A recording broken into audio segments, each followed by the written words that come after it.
Oh, hey! I had to change. Look, this is me today, Lacey. This is the best you're getting. So I've been thinking that we should have a Lacica show.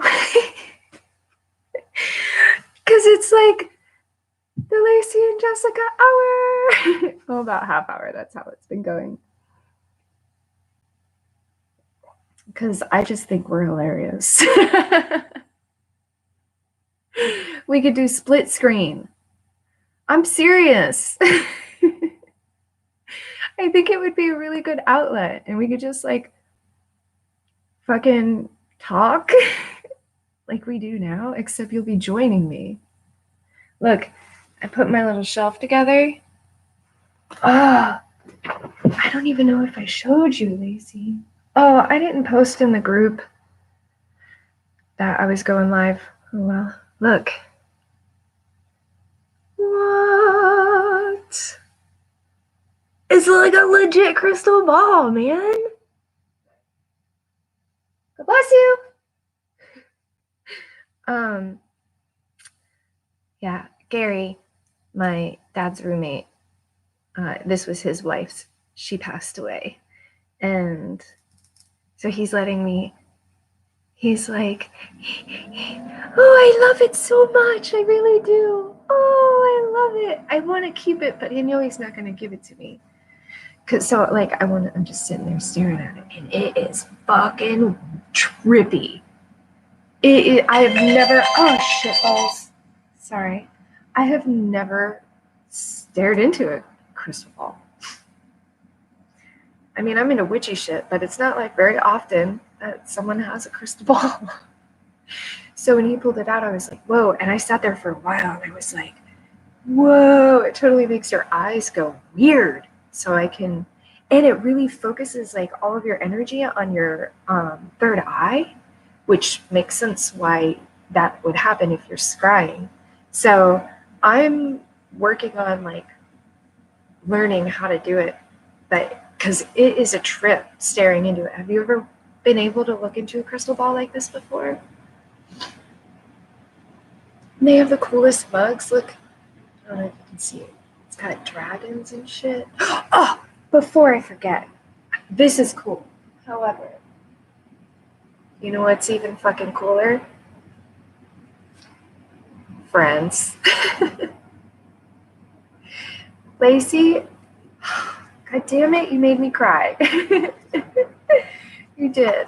I had like, for a good few months, been putting it out there that I wanted this. Because, you know, it's hard to keep me on track. And I saw one of the coaches that I watch, she had something like this. And I was like, I want that. And I had been looking for it. And for anybody else that's watching, it's a morning meditation and an evening reflection journal. And you write what your focus is for that day and your affirmations and all of that. I really like it because it also says how I'll make space for gratitude today. That is awesome. You have this one. Yeah. Oh man, I'm going to use the shit out of it. Are you kidding me? I am. Thank you for listening to my call and responding. You know, my energetic call for this. Manifestations of friendship. All right. I'm stoned. So speaking of being stoned, I'm rebranding. You're sensitive to what? Oh yeah. Yeah. Yeah. You're sensitive. You're an empath. You're a healer. And I want to talk about what we were talking about. I'll say, oftentimes, when we're healers, we have that twin flame connection with someone, it's not always a partner, but a lot of the time it ends up being a partner or a husband or a wife, and you will trigger each other, and it is from childhood stuff. And that's the purpose of the union, to trigger each other. It's like masochistic, but you shine light on each other. What's really going on is you're both light working each other at the same time. So he's going to feel your subtle shifts, and and then the thing comes in where we are able to understand that what's happening isn't happening for the other person the same way it's happening for us, because we're triggered based on our stuff, and then we're like pointing the finger at the other person because they're bringing it up. So what is helpful is when you're having those shifts and like what's coming up to heal, like look at it, like what is this triggering right now? Carlos and I are still like, he's my twin flame, the boy's father, and I don't think that we would ever get back together again, for a variety of reasons. However, we're still each other's twin flame because he triggers me a lot. And I didn't know about the stuff that I know now. If I would have known then what I know now, I probably wouldn't have left. Because through my perspective, based on my trauma, what was happening was I was in a relationship with a narcissist who was would use like an emotional attachment as a weapon, and was selfish and like all of these things, and it triggered it was like my mom shit. So he's bringing that up in front of me, and I didn't know that what that was a call to look at the mom shit, and instead I attacked him for it. When from his perspective, what was actually going on was he had undiagnosed Asperger's, and Asperger's lack the ability to, not have emotional connection, but process it and reflect on it differently. And he was doing the best that he possibly could. But because of my trauma, I saw it that way because that's what needed to be healed. I don't know if that makes sense. So, yeah, I mean, that's really what it is, Lacey. Like, honestly, that's really what it is. And again, if you want to do healing sessions, we can do healing sessions through text, and I can work on him too. It might help to activate his DNA, which I do those free for anybody. So if anyone's watching this, if anybody's watching the Lacey and Jessica hour, I am offering DNA activations free of charge over distance or whatever it does. I can do it through text. I just need your permission to do the energy work, really. So yeah, if I would have known then. So have you guys ever sat knee to knee and stared at each other for 4 minutes straight, not looking away at all?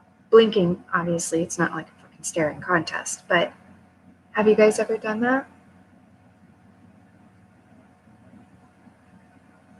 The Jessica and Lacey show. We can switch it back and forth.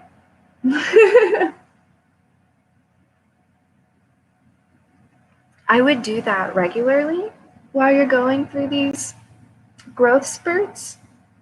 It's all very good. And that is also something else that will help, is the switch of perspective that something is wrong to, or something like we're out of sync right now, or like things like that. That perspective shift to gratitude for the person that you trust and love the most in your life to be the one to reflect what you need to heal. Like, that's beautiful. It's a beautiful gift. And, you know,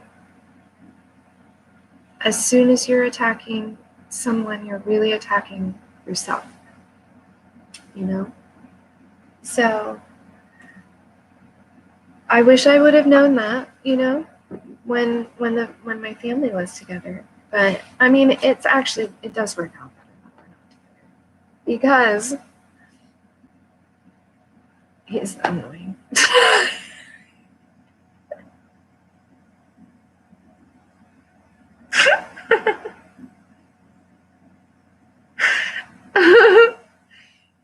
He's actually great. He is really great. I love him, and he's one of my best friends off and on, as long as he doesn't have a girlfriend. Fucking bitches. Anyway, so this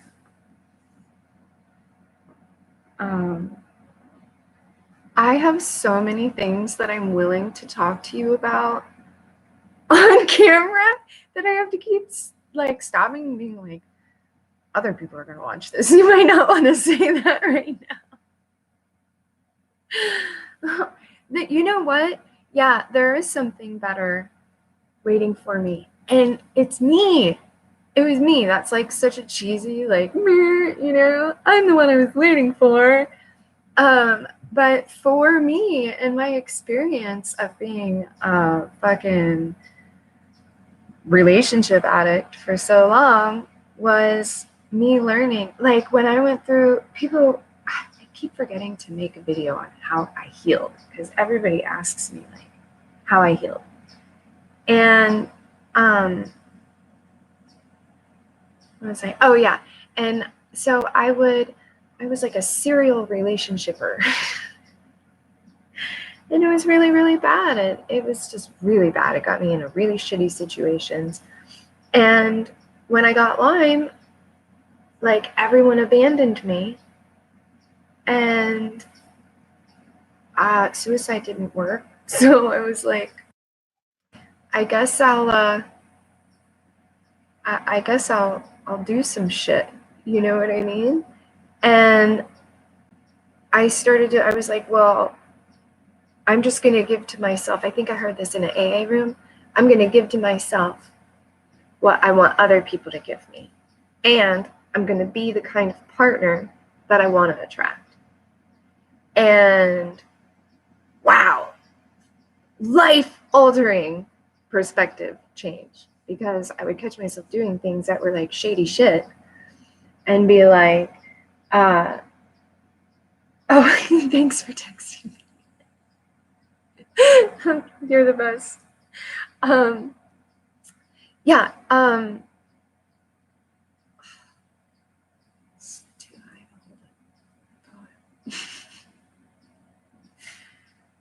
Yeah. Okay. So I started like doing that.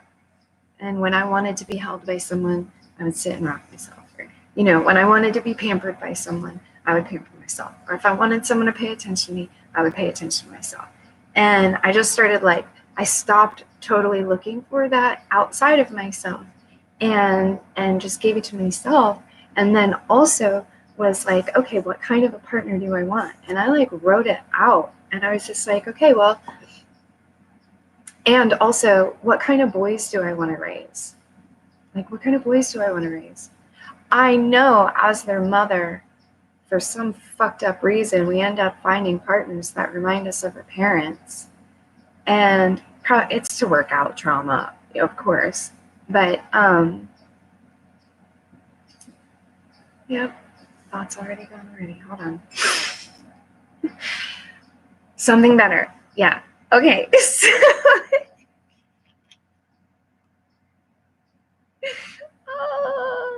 So now I'm at the point where I'm like, oh, I am awesome and I can do this and I don't really need anyone in my life. And it's been empowering as fuck. And now I'm like, nope, you're not good enough. Like, I'm a total energy snob now. I'm like, I'm not mingling my energy with you. I've done too much work to fuck this up over some dick.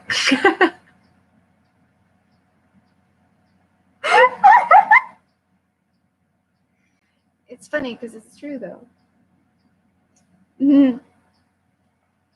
Yes. And that actually causes a lot of problems in relationships. This is why I went into polyamory, because it's a lot of pressure from another person to like be responsible for all aspects of what someone needs. Like, I just feel like it's not very realistic, because that kind of tears relationships apart in my experience from my own, and it does help when we can come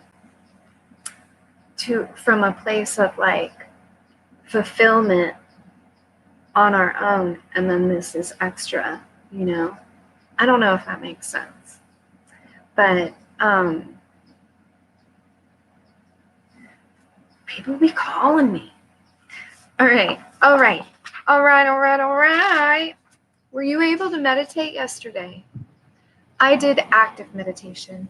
I go on drives, because up here it's like the roads are so windy that you have to stay hyper focused, and for some reason that puts my mind in like a meditative. I mean, it's very easily for me to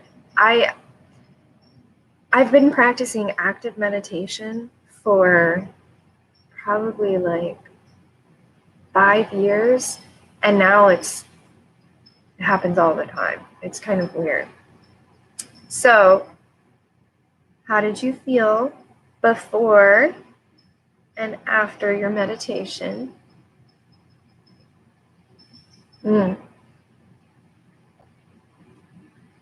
Oh man, I want to take a bath so bad here, but the water doesn't get hot enough to fill up the bathtub. So, slightly less sick after. Yeah, boo. I'm so sorry you're feeling shitty. Yeah, I felt it's very interesting, because it's like a full-on conversation with someone smarter than me, if that makes sense. Like so yeah, I chose active meditation. What did you meditate on? Did you listen to a meditation, or? Oh, my friend Kelly just sent me. I'm gonna post it up in the group. It's the ASMR thing, but she does it like you're in a spa, and like doing Reiki and stuff. So it feels like she's working. I watched it last night. It's fucking weird, but really cool.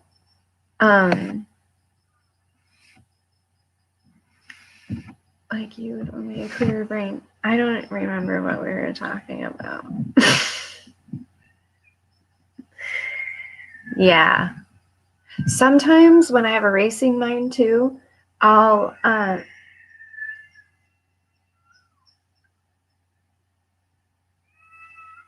oh, do you hear the baby? Oh. Another side note, look at my shirt, man. Check this out.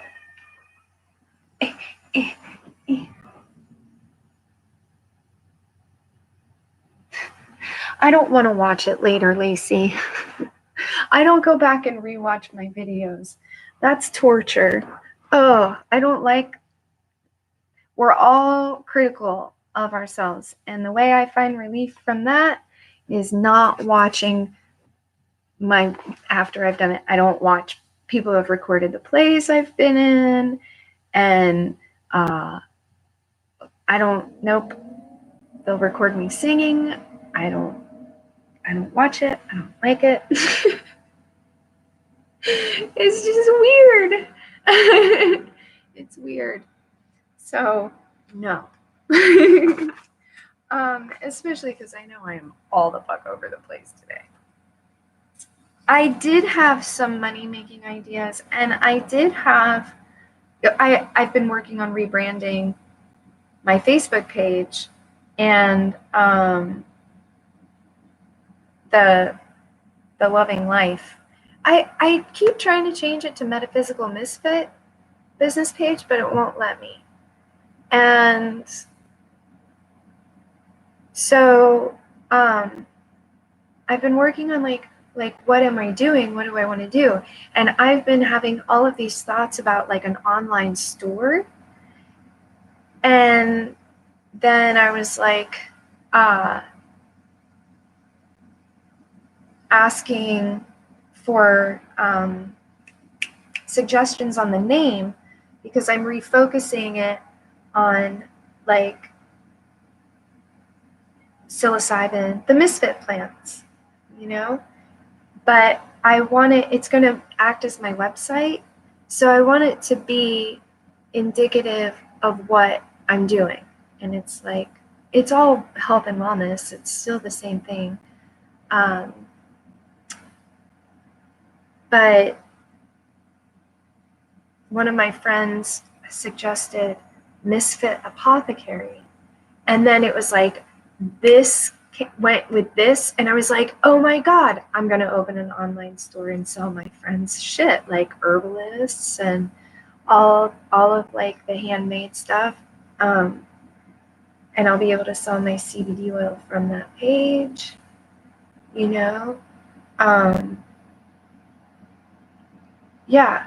And I can do like Misfit Apothecary and spiritual counseling, or spiritual life coaching. What do I do, Lacey? What is it that I'm doing? What is it that I'm doing? What do I do? Misfit Apothecary and Lightworking Services? What could the name be? I don't know what I'm doing. Meditate more? Yeah. Yeah, you're probably right.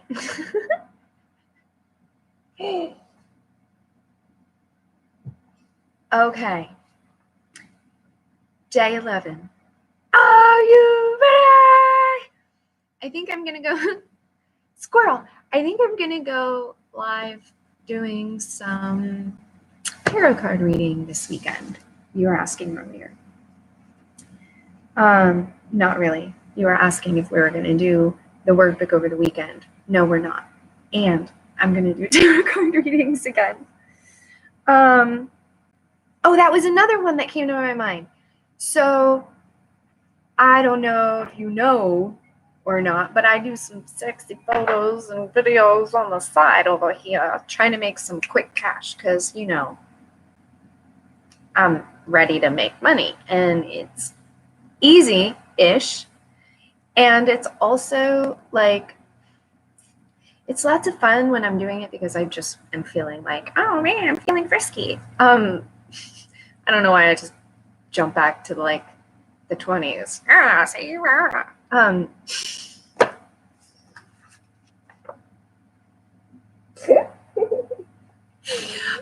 But I was like, oh, if that doesn't feel like great, then what would feel great? And I realized that I'm a fucking awesome tarot card reader. I don't have all of the meanings memorized, but the cards I pull are on point every time, thanks to my guides. Woo! Thanks to my guides and the guidance for me to get high enough in a vibration where I can hear my guides. Let me check my ego for a second. But like, it's cool. Like, it's super cool. And I feel resistance to that. You know, I feel resistance to that. And so then I'm going to do it.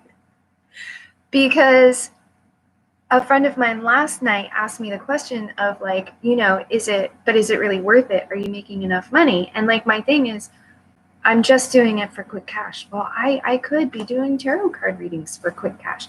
I could charge $10. What sense does it make? I have a premium Snapchat going where for a month for $10, I'm like showing my titties all over Snapchat. And like, I'll do that, but I won't do $10 tarot card readings. I feel like I'm resisting something there because that doesn't feel very logical. I don't know if you know what I'm saying, but like, that's just so interesting to me. And I wonder if it's because like I had been a stripper forever since I was 19. And the last time I stripped was like last year. So, but my body is not made to move that way anymore. And those pole tricks, it used to be so easy, man. I was like bendy and all that shit all over the place. Nope. I don't miss the bruises from doing the floor work, but I loved being on stage. And so I wonder if like it's just because it's easy. It's just because it's easy. And I'm kind of like, here's the thing, is choosing thoughts that bring relief. Yeah, it's easy. And it doesn't necessarily make me feel the way I want to feel. Like, it's easy. It doesn't, I'm ready for a challenge. Ready? Like, ready, set, go. And so I'm gonna do this. I'm gonna just start doing, you know, $10 donation and you'll get a card reading, because I don't know, because that's what my spirit guides are telling me to do. So that was my big money revelation. It's so crazy how this stuff is working like that with like honestly minimum effort. I'm not gonna lie, I've been really like loosely doing these things. I've been doing them, but not with the kind of like whatever that is that we tend to think we have to, you know, fucking witches, man. No, I'm not saying that lighting the candles and doing the prayers and all of that, it doesn't, you know, that like helps it. And I think a common thing that holds people back from getting into alchemy, energy alchemy and transmutation, is that it's like, it feels like, oh, I have to like really study and I got to get all these candles and that means I need to memorize their colors and there's all these chants and, oh, I don't have a cute little cauldron to burn my shit in, so I can't do this. You know what I mean? All of that, we just make it so hard when it's really just as easy as like reading about it, setting an intention, taking a tiny action, and then boom. Like, we want to complicate so much. So day 11 is, let me Unleash Your Inner Money Babe by Kristen Zenkina. I hope I'm saying that name right. Where is she from? I don't know. She's super cute though. And oh my God, Lacey, I was talking to my friend last night, and they work at Morgan and Stanley, and I'm learning about money stuff and all of that. So I'm talking to him about the challenge, and I showed him the bill, the little fake, you know, and I mean, I had just literally said, I think that I'm one of those people that would have the tendency to like, so, oh no, are you back? It says that we were did. I miss. I felt lost without you, Lacey. So I'm showing him the, you know, my little $100 bill that I made. And I was like, oh, look, you know, I made this, da-da-da. And he sends a voice clip back and he's like, you you may have committed like a federal offense. You're kind of not allowed to print money or paper that looks like money. And I was like, nah, well, because the kids in class, they use stuff like that. And he was like, yeah, there's some sort of